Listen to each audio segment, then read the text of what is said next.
President Trump was in Hamburg, Germany, July 7th and 8th, attending a global summit, the G20 summit, when he got word that the New York Times was working on a story about a meeting that his son, Donald Trump Jr., had with a Russian lawyer back during the 2016 campaign. And Trump and his advisors discussed on the sidelines of the G20 meeting how his son might respond to that.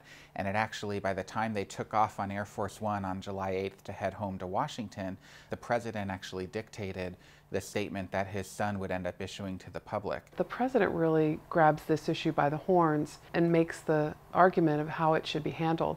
And that's interesting too, because the way it was handled was to conceal some information, to leave out some important information, namely that Donald Trump Jr. held this meeting and agreed to go to it because someone had promised him incriminating information about Hillary Clinton in sort of the pell-mell days of the presidential campaign. This is another instance of President Trump acting as his own lawyer, his own strategist, and his own public relations executive, his own publicist, if you will. He's taking all of these Russia matters into his own hands. He's sort of running it like a family business, but the problem is that this is an active criminal investigation. It's something that Special Counsel Robert Mueller is looking into deeply.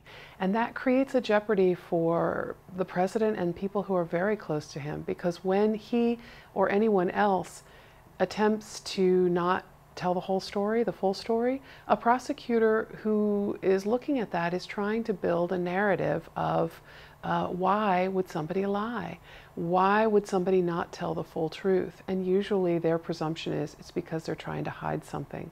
So in the middle of a criminal investigation, you do not want some of the principals engaged in any kind of conversation where they look like they're misleading or they're comparing stories or getting their stories straight.